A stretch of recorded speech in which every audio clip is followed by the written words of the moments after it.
Hello everyone, this side Siddharth. जैसा कि सभी को पता है, आप सभी को लोगों के लिए एक ग्रेट अपॉर्चुनिटी आई है that is related to your NFSU section officer, जिसकी जो पे लेवल है वो 8 है। और इसका अगर हम प्रमोशन की बात करें तो 3 इयर्स में आप एडमिनिस्ट्रेटिव ऑफिसर बन जाते हो। एक और चीज़ बता दूं मैं आपको, ये इंपॉर्टेंट क्यों है, क्योंकि इसमें जो ओवरेज लोग हो चुके हैं और एग्जाम के लिए, वो लोग भी अप्लाई कर सकते हैं, क्योंकि इसमें 21 ईयर से 40 ईयर्स के एज के लोग अप्लाई कर सकते हैं, वो भी फ्रेशर्स। अगर आपको कोई एक्सपीरियंस भी नहीं है तो यू कैन अप्लाई। कोई भी बैचलर डिग्री होनी चाहिए, you can apply with good academic reports. हम आज की वीडियो में इसका जो सिलेबस है वो डिटेल सिलेबस के बारे में कवर करेंगे। इसमें पेपर 1, 2, 3 पेपर होंगे। और हम देखो, बेसिकली इसमें होगा क्या, पेपर 1, 2 एंड 3 पेपर होंगे। एंड पेपर 2 है higher education system and national education policies के बारे में। और जो पेपर है 3 है law and rules governing administrative public entity. यानी कि इसमें क्या क्या होगा, बेसिकली सीसीएस रूल होंगे, जीएफआर होगा, सीएसएमओपी 2022 होगा। ऑब्वियसली बात है, कुछ लोगों के लिए बहुत कुछ नया है, गवर्नमेंट रूल्स है, सब कुछ है। लेकिन इसके पहले जाने से पहले मैं आपको एक चीज़ बता दूं, हम सिलेबस को कवर तो करेंगे, साथ में ही we are the only one on the entire YouTube और प्लेटफॉर्म और एनी इंटरनेट जो कि एनएफएसयू सेक्शन ऑफिसर्स का कोर्स लॉन्च कर रहे हैं, that too very affordable price. इसमें हम पेपर 2 एंड पेपर 3 को इंटायरली अच्छे से कवर कर लेंगे। और एक और चीज़ बता दूं, ऑलरेडी काफ़ी लोग ज्वाइन कर चुके हैं। आपको कैसे ज्वाइन करना है मैं दिखा दूं। अभी अपने यूट्यूब के जो डिस्क्रिप्शन है, यूट्यूब के डिस्क्रिप्शन में आपको लिंक मिल जाएगा टेलीग्राम ग्रुप का। जब टेलीग्राम ग्रुप को ओपन करोगे तो कुछ ऐसा इंटरफेस नज़र आएगा। इसमें आपको कोर्स का प्लान मिल जाएगा और यहाँ पे गूगल फॉर्म मिल जाएगा। उस गूगल फॉर्म को भर सकते हो और जो भी प्लान होगा, लाइक जैसे आपको सिर्फ एम्स, इसके अलावा एक और चीज़ बता देता हूँ इसके पहले जाने से पहले। एक एमसीआरई की एग्जाम आती है जिसमें असिस्टेंट, जिसको JAA और असिस्टेंट एडमिनिस्ट्रेटिव ऑफिसर, और जिसको ऐसे हमारा असिस्टेंट बोला जाता है, ऐसी काफ़ी पोस्ट आती है जो लेवल 6 और 7 की है। इनका भी सिलेबस सेक्शन ऑफिसर के सिलेबस के अलाइनमेंट में आता है, सेम आता है लगभग पेपर 3 के अकॉर्डिंग। इसमें क्या होगा, जैसे लास्ट ईयर 64 वैकेंसीज आई थी और इसमें कंपटीशन इतना हाई नहीं होता। तो आप अगर सेक्शन ऑफिसर की तैयारी करते हो तो एडमिनिस्ट्रेटिव ऑफिसर की भी प्रिपरेशन हो सकती है, जो AAO JO की भी हो सकती है। और आप अगर MCRE में इनरोल कर रहे हो तो उसके साथ साथ एनएफएसयू की अगर लेना चाहते हो तो एनएफएसयू में भी कर सकते हो। नाउ ये आपका कोर्स है जो 20 मार्च से लॉन्च हो जाएगा। ऑलरेडी काफ़ी लोग ज्वाइन कर चुके हैं। ओके, जो MCRE कोर्स है विदाउट, इसमें आपको कोर्स में क्या मिलेगा, वीडियो लेक्चर मिलेगा, मॉक टेस्ट मिलेंगे, और जो भी PDFs होंगे वो मिलेंगे, प्लस आपको बुक मिलेंगी, जो मैं अभी बुक लिख चुका हूँ और लॉन्च होने वाली है वो book with in 5 to 6 days. उसकी सॉफ्ट कॉपी के बिना आपको 239 में वीडियो लेक्चर मिल जाएंगे सिर्फ MCRE के। 799 के प्लान में MCRE का वीडियो लेक्चर मिल जाएगा, प्लस मेरी जो बुक है उसका soft copy and mock test. और अगर आप एनएफएसयू सेक्शन ऑफिसर और MCRE दोनों का साथ में लेना चाहते हो तो आप 2000 दे सकते हो। एनएफएसयू सेक्शन ऑफिसर का अकेला लेना चाहते हो तो 1200 दे सकते हो, जिसमें आपको 1200 के अंदर अंदर सॉफ्ट कॉपी मिल जाएगी बुक्स की। ओके, और इसमें क्या होगा, एक गूगल फॉर्म होगा, you have to fill this Google form. जैसे गूगल फॉर्म भरोगे आप, ओके, यहाँ पे जो भी गूगल फॉर्म है इसमें जो भी प्लान लेना वो, और आपका पेमेंट के स्क्रीनशॉट कर सकते हो। पेमेंट कहाँ करना है, ये दो आपके पास ऑलरेडी स्कैनर्स प्रोवाइड करवाए गए। अब अलग अलग जैसे ग्रुप है, जैसे एनएफएसयू CRE ग्रुप है, ये जैसे यूट्यूब प्रीमियम का है, 113 मेंबर ऑलरेडी ज्वाइन कर चुके हैं। ऐसे काफ़ी ग्रुप हमारे अलग अलग है। ये लाइक जैसे सिर्फ MCRE का प्रीमियम ग्रुप है, ऐसे अलग अलग ग्रुप है अपने पास, और काफ़ी लोग ऑलरेडी हमारे से जुड़े हुए हैं, तो यू कैन प्रिपेयर अकॉर्डिंगली। अब बात कर लेते हैं हम सिलेबस की डिटेल में। अब सबसे पहले हम पहले पेपर 3 की बात कर लेते हैं। पहले पेपर 3 में मैं फास्ट कवर कराऊंगा, और जो ये पीडीएफ होगा वो प्रीमियम ग्रुप ऑफ मैं प्रोवाइड करवा दूँ। फिर भी यहाँ पे एक्सप्लेन कर देता हूँ हम क्या क्या कवर करेंगे। सबसे पहले गवर्नमेंट एडमिनिस्ट्रेटिव फ्रेमवर्क होते हैं, जिसमें आपके जो भी रूल्स हो रहे हैं, चाहे ऑटोनॉमस बॉडी हो, चाहे पीएसयू हो, या पब्लिक इंस्टीट्यूशन जैसे गवर्नमेंट इंस्टीट्यूट बोलते हैं, उनके क्या रूल्स होंगे, क्या रेगुलेशंस होंगे, उसके बारे में। फिर जो सबसे इंपॉर्टेंट पार्ट आता है जो होता है CSMOP 2022। CSMOP 2022 की ये पार्ट है, चाहे वो जिसको हम मैनुअल ऑफ ऑफिस प्रोसीजर बोलते हैं। किसी भी ऑफिस की ऑर्गेनाइजेशन क्या होती है, हायरार्की कैसे होती है, जैसे सेक्रेटरी से डेप्यूटी सेक्रेटरी, फिर assistant secretary, then section officer हो गया, फिर डेस्क ऑफिसर हो गया, ये सारे ऑफिसर्स के बारे में बात करेंगे।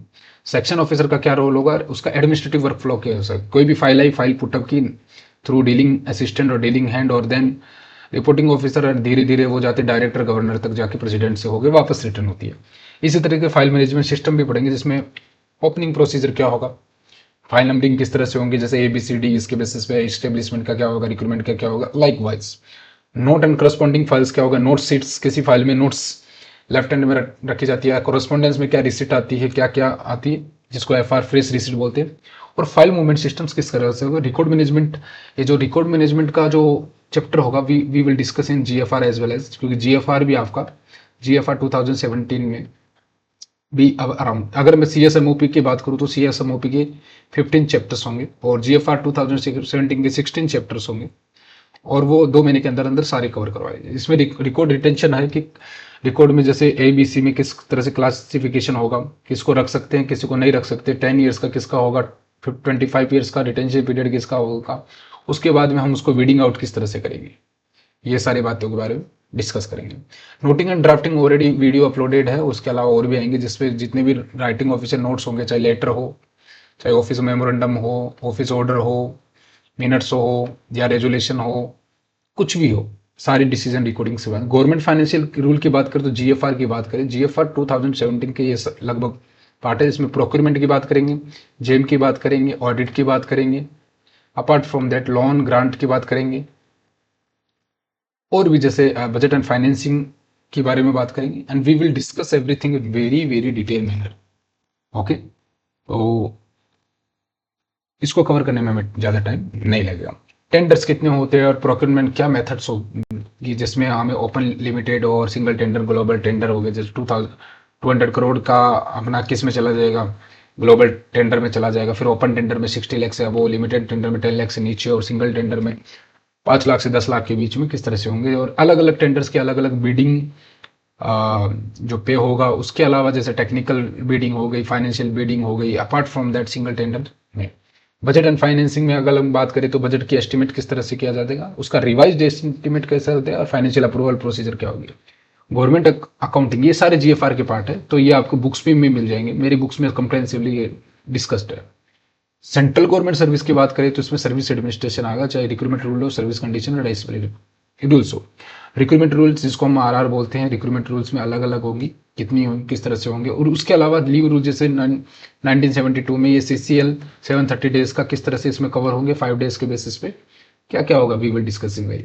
ज्वाइनिंग टाइम रूल्स 1978 के अकॉर्डिंग, जैसे नॉर्थ ईस्टर्न में जाएंगे तो कितने दिन का होगा, एक्स्ट्रा 2 डेज का मिलता है, 10 to 12 डेज में फ्लाइट के बेसिस में, और बाई ट्रेन और रोड जाएंगे तो किस तरह से होगा, वी विल डिस्कस। पे एंड अलाउंस की बात करें तो पे स्ट्रक्चर में जैसे आप पहले क्या चलता था, ग्रेड पे एंड पे बैंड चलता था, और उसके बाद में वो 7 CPC से बेसिक पे का सिस्टम आया, तो बेसिक पे में पे मैट्रिक्स चेंज हुई, तो स्टेपिंग अप मेथड किस तरह से हो सकती है, फिर सीनियरिटीज में किस तरह से मेंटेन रखेंगे, और फिर अपने जूनियर के बेसिस पे आपकी जो पे प्रोटेक्शन है उसको कैसे मेंटेन रखेंगे, और आपकी सैलरी को कैसे। पेंशन सिस्टम्स की बात करें तो इस पे NPS, UPS और OPS की बात तो करेंगे। उसके अलावा जो अलग अलग रिटायरमेंट बेनिफिट्स है, चाहे सुपरएनुएशन के बेसिस पे हो, वॉलंटरी रिटायरमेंट के बेसिस पे हो, या कंपल्सरी रिटायरमेंट के बेसिस हो, we will discuss. Apart from that इस पेंशन का ही पार्ट ग्रेचुइटी है, जिसमें लमसम मिलता है, उसके बारे में बात करेंगे। ठीक है, UPS नया है, NPS आया है, OPS आया, हम बहुत अच्छे से डिस्कस करेंगे। CPF की बात करें तो इसमें किस तरह से विद्रो किया जाएगा, किस तरह से एडवांस किया जाएगा, क्या क्या 12 कंडीशंस होती है, बीच में क्या कंट्रीब्यूशन होगा, गवर्नमेंट का क्या कंट्रीब्यूशन होगा, किस तरह से होगा।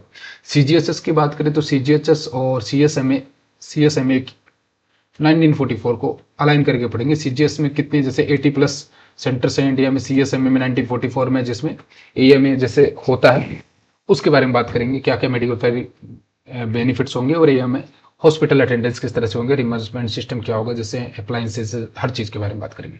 रिजर्वेशन पॉलिसी में हम रोस्टर्स को पढ़ना सीखेंगे, जिसमें L13 से लेके आपका 200 पॉइंट्स रोस्टर तक पढ़ेंगे। अलग अलग कैटेगरी SC ST UWS से लेके OBC की, चाहे वो DR के बेसिस पे हो, प्रमोशन के बेसिस पे हो, या फिर आउट ऑफ टर्न बेसिस पे हो, चाहे स्पोर्ट्स पर्सन हो, चाहे PWD हो, जिनका 4% के बेसिस में 1% किस तरह से कैटेगराइज होती है, प्रमोशन में क्या होगा, डायरेक्ट रिक्रूटमेंट में क्या होगा, everything will be discuss. Recruitment policy में क्या होगा कि रिक्रूटमेंट कभी कभी क्या होता है, रिजर्वेशन में रिक्रूटमेंट होगा, प्रमोशन में रिक्रूटमेंट, प्रमोशन में लगेगा, और उसके बाद में आपकी जो सीनियरिटी किस तरह से मेंटेन करेंगे। लेबर लॉज में अगर बात करते हो, इंडस्ट्रियल लेबर लॉज और मिनिमम वेज एक्ट्स के बारे में बात करेंगे। RTI के अंदर बहुत कुछ आएगा, जिसमें पब्लिक इन्फॉर्मेशन ऑफिसर से लेके आपकी उनकी रिस्पॉन्सिबिलिटी क्या होगी, सब कुछ होगी। हम जून 2005 से लेकर अक्टूबर 2005 में के बीच में क्या क्या हुआ, कितने इंस्टीट्यूट्स को एनरोल हुआ, 30 डेज के अंदर अंदर आपको वो किस तरह से डिस्पेच करना है। अगर आपकी अपील सुनाई दी गई है तो ये अपीलेट अथॉरिटी सेकंड और फर्स्ट अपीलेट के किस तरह से करेंगे, वी विल डिस्कस इट।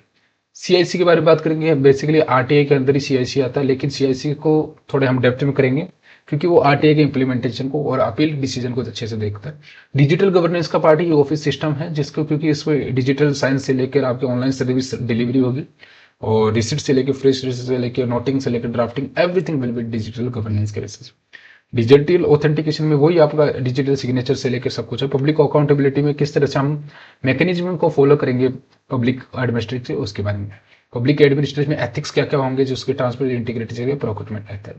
उसके अलावा 2 से 3 टॉपिक विल बी एडेड, जो वो CCS रूल से रिलेटेड है, चाहे वो 1964 है या 1965 है। उसके अलावा LTC रूल भी आपका पार्ट है, ओके, तो इसमें LTC का भी पार्ट होगा थोड़ा सा। Apart from that DAPR, delegation financial power rule, ये होगा ही होगा, ओके, ठीक है। जो भी टॉपिक्स एडेड है वो मैं आपको प्रोवाइड करवा दूंगा। अब पेपर 2 की बात करें तो पेपर 2 में भी बहुत इंपॉर्टेंट है, ये higher education system, national education policy. पूरे इंडिया में मुझे नहीं लगता कि आपको ये टॉपिक कोई पढ़ाएगा, या यूट्यूब से लेके आपके कोई भी इंटरनेट पे देख लीजिए। जैसे मान लो आप UGC पढ़ने जा रहे हो, तो UGC के 300 या 500 पेज के बुक्स पढ़िए, तो आप बुक्स पढ़ने बैठोगे तो आपका कोर्स ही कंप्लीट नहीं होगा। तो कितना पढ़ना है, क्या पढ़ना है, only for exam focus preparation होगी। हायर एजुकेशन सिस्टम इंडिया में हम क्या पढ़ेंगे कि हायर एजुकेशन को क्या कॉन्स्टिट्यूशनल प्रोविजन के बेसिस पे होगा, चाहे वो कंकरेंट लिस्ट में, स्टेट लिस्ट में, या सेंट्रल लिस्ट में, सारी यूनिवर्सिटी के ग्रांट से। टाइप ऑफ एजुकेशन सिस्टम की बात करूँ ना मैं आपको, तो आपको सभी को पता है, कुछ प्राइवेट यूनिवर्सिटी होती है, कुछ डीम्ड यूनिवर्सिटीज होती है, कोई इंस्टीट्यूशन ऑफ नेशनल इंपॉर्टेंस। एक और बात बता दूं, NFSU जो section officer, NFSU national forensic science university, ये national institution of national importance में आता है, INI में आने की, जैसे आपकी जो एम्स है, IIT है, इनके लिए एक स्पेसिफिक प्रोविजन होता है फॉर बजट और ग्रांट्स, हर चीज का।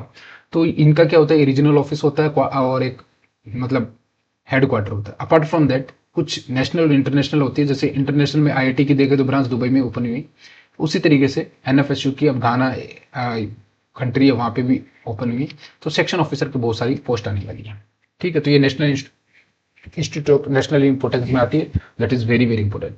इंस्टीट्यूशनल गवर्नेंस की बात करें तो बॉडी ऑफ गवर्नर्स से लेके आपके एकेडमिक काउंसिल, एग्जीक्यूटिव और फाइनेंस से रिलेटेड कोई भी मैटर आता है इस इंस्टीट्यूट में, तो फाइनेंशियल और स्टैट्यूटरी अथॉरिटी का कमेटी बनेगी, उसके बारे में बात करेंगे। नेशनल एजुकेशन पॉलिसी 2019 में ड्राफ्ट हुई थी, 2020 में ये अप्लीकेबल आई थी।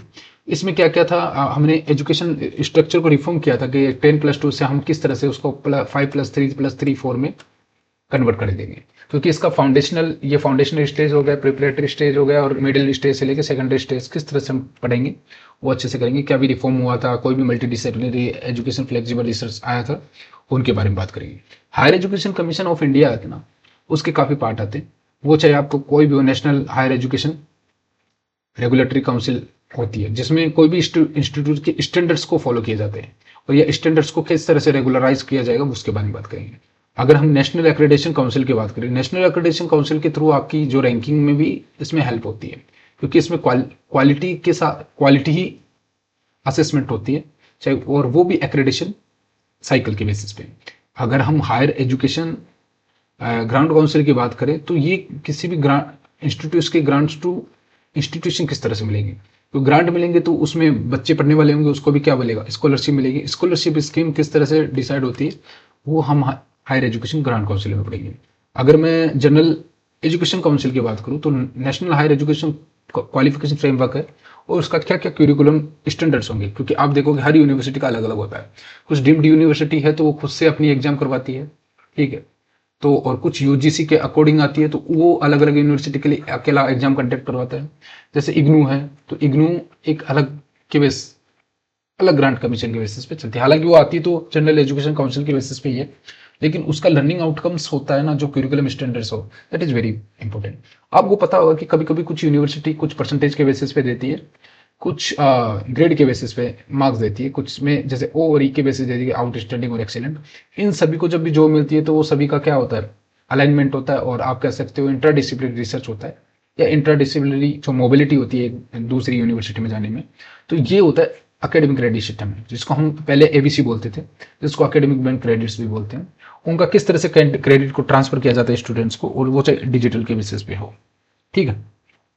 यूजीसी को सब जानते हो, यूजीसी को क्या फंक्शंस है इसका, और अलग अलग जैसे यूनिवर्सिटी है उसको किस तरह से कोऑर्डिनेट करेंगे, उनको किस तरह से पैसा दिया जाएगा, और उसके जो स्टैंडर्ड्स है अलग अलग यूनिवर्सिटी के, किस तरह से हायर एजुकेशन को स्टैंडर्ड मेंटेन किया जाता है। अगर टेक्निकल एजुकेशन रेगुलेशन की बात करें, जैसे इंजीनियरिंग से रिलेटेड से लेके एनएफएसयू भी इसमें आएगी, और जैसे भी जितनी भी आजकल नई नई यूनिवर्सिटी जिसमें टेक्निकल होती है, चाहे वो एआई से लेके सब कुछ, वो AICT all India council of technical education के अंडर आती है, ठीक है। इसमें किस तरह से, मतलब मान लो एक एआई के लिए आपको यूनिवर्सिटी ओपन होनी है तो उसमें क्या प्रोसेस होगा, उसको टेक लेंगे। एक्रेडिटेशन सिस्टम में पहले बोला था असेसमेंट के लिए और क्वालिटी एवल्यूशन के लिए यूज होता है।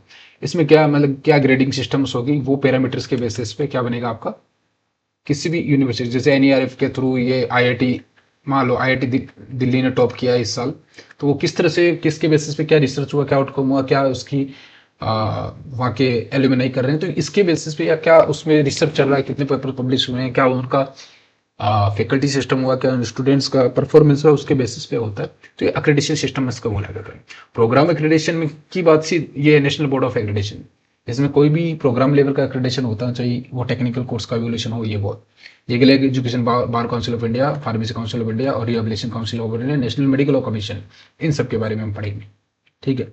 उसके अलावा quality assurance in higher education के बारे में बात करेंगे, जिसमें एक्रेडिटेशन प्रोसेस से लेकर इंस्टीट्यूशन क्वालिटी। तो स्टैंडर्ड डेवलपमेंट प्रोग्राम में रोवर रेंजर्स, ये दैट इज वेरी इंपॉर्टेंट। इससे हालांकि क्वेश्चन 1 से 2 क्वेश्चन आएंगे, लेकिन ये जो क्वेश्चन आएंगे वो बहुत अच्छे आएंगे, क्योंकि इसमें कम्युनिटी एंगेजमेंट किस तरह से करेंगे और यूथ का लीडरशिप प्रोग्राम किस तरह से होगा। रोवर रेंजर्स की बात करें तो इसमें पहले तो क्या होता था कि जो भी यूनिवर्सिटी में प्रेसिडेंट ये सब सिलेक्ट बनते ही कि रोवर रेंजर्स के बेसिस पे होता था, तो उस तरह का उनका किस तरह से डेवलपमेंट किया जाता है। या फिर national institute of national importance में पहले बात है आईआईटी एम्स और एनएफएसयू भी इसका ही पार्ट है। इसी वजह से एनएफएसयू का गवर्नेंस, एनएफएसयू का एकेडमिक एडमिनिस्ट्रेशन और एनएफएसयू का एकेडमिक एडमिनिस्ट्रेशन में जो कि बोर्ड ऑफ एफिलिएशन रिकॉग्निशन है, वो बहुत इंपॉर्टेंट है। और ये सेंटर ऑफ एक्सीलेंस के पार्ट आता है, जिसमें हम क्या करेंगे, सेंटर ऑफ एक्सीलेंस में साइबर सिक्योरिटी से लेकर डिजिटल फोरेंसिक डीएनए, क्योंकि इसमें नेशनल फोरेंसिक साइंस यूनिवर्सिटी है, तो ऑब्वियस बात है फोरेंसिक से रिलेटेड चीजें दी जाती है और इसका कोऑर्डिनेशन दिया जाता है। जैसे एनएफए में क्या होता है ना, फिर ये अलग अलग जो इंस्टीट्यूट है, जैसे सीबीआई से लेके अलग अलग इंस्टीट्यूट है, एनईआरबी और एनआरईएफ, ये सब इंस्टीट्यूट है, उसके साथ कैसे ये कोऑर्डिनेट करता है, वहाँ के लोग कैसे करते हैं, और इसके अलग अलग कैंपसेज है, कुछ नेशनल है कुछ इंटरनेशनल है। और हायर एजुकेशन पॉलिसी इस एनएफएसयू को किस तरह से स्कीम में डिजिटल करेंगे। तो ये पेपर 2 और 3 का मैं सिलेबस बता दी हूँ। ये सिलेबस हम पूरे प्रोवाइड में आपको क्या बने मिलेगा, वीडियो लेक्चर्स मिलेंगे, ठीक है, मैं आपको दोबारा से बता देता हूँ, आपको वीडियो लेक्चर्स मिलेंगे, उसके अलावा बुक मिलेगी, बुक का पीडीएफ मिलेगा जिसमें पेपर 3 पूरी तरीके से कवर होगा। उसके अलावा आपको पीडीएफ्स मिलेंगे लेक्चर्स के, और मॉक टेस्ट मिलेंगे, ठीक है। और जो पेपर 1 होगा, पेपर 1 जीएस जीके और इंग्लिश होगा, उसके आपको नोट्स प्रोवाइड करवा दिए जाएंगे, क्योंकि इजी लेवल के क्वेश्चन आएंगे तो मैं आपको गाइड कर दूंगा। हालांकि अभी से मैंने ग्रुप में प्रोवाइड करवाना स्टार्ट कर दिया है, तो आप ज्वाइन कर सकते हो। जो कोर्स का जो विंडो है वो जल्दी क्लोज कर दूंगा, मैं आने वाले टाइम में आपको कर दूंगा। तो बेटर है कि आप जितनी जल्दी ज्वाइन करो उतनी जल्दी कंपटीशन में आगे रहेंगे। किस तरह से ज्वाइन करना है, इसी वीडियो के लास्ट में आपको क्या मिल जाएगा, एक टेलीग्राम ग्रुप मिलेगा, टेलीग्राम ग्रुप को आपको ज्वाइन करना। टेलीग्राम ग्रुप में आपको इन्फॉर्मेशन सारी मिल जाएगी, जहाँ पे ये स्कैनर्स प्रोवाइड करवा के रखे 239, 799 और 2000 में आपके एनएफएसयू सेक्शन में अलग अलग जो भी आपको कोर्स लेना वो कर लेना। यहाँ पे पेमेंट कर देना। उसके बाद में ये गूगल फॉर्म है, इस गूगल फॉर्म को भर देना। गूगल फॉर्म को भर के और आपका पेमेंट का स्क्रीनशॉट आप अपलोड कर देना और आपका मेल वगैरह प्रोवाइड करवा देना। उस हिसाब से आप जैसे एनएफएसयू का ग्रुप है, जैसे अलग अलग ग्रुप है, इनमें आपको ऐड कर दिया जाएगा। ठीक है, काफ़ी लोग ऐड हो चुके, आपको पता है। और ये जैसे यू बॉक्स प्रीमियम मेंबर्स का है, तो इनके ऊपर आप अपने डाउट्स से लेके everything you can ask over there. ठीक है, तो आज का डिस्कशन यही। इसके अलावा आप अगर एनएफएसयू सेक्शन ऑफिसर की तैयारी कर रहे हो तो आने वाले जून तक आपकी एमसीआरई की एग्जाम भी आ जाएगी, उसमें भी सेम सिलेबस आएगा, तो आप उसकी भी प्रिपरेशन कर सकते हो। अच्छी अपॉर्चुनिटी है, कंपटीशन कम है, तो जितनी जल्दी हो सके वो एनरोल कर लो। दूसरी चीज़ बता दूँ, कंप्रेहेंसिव सिलेबस मेरे पास ही मिलेगा, और इवन दो इसका कोर्स भी मेरे पास मिलेगा इंटायर इंडिया में, अभी ऑनलाइन प्लेटफॉर्म में। ऑफलाइन कोई करवाता हो तो मुझे पता नहीं। ठीक है, so thank you for watching this video. सभी लोग कमेंट करो, और अगर आपको लगता है कोर्स में ज्वाइन करना बेहतर है, यस, हार्ड कॉपी मेरी 20 मार्च से अवेलेबल हो जाएगी, तो अगर जिसको बुक की हार्ड कॉपी चाहिए तो वो वहाँ से भी ऑर्डर कर सकते हैं। ठीक है, तो thank you for watching this video, और सभी लोग ज्वाइन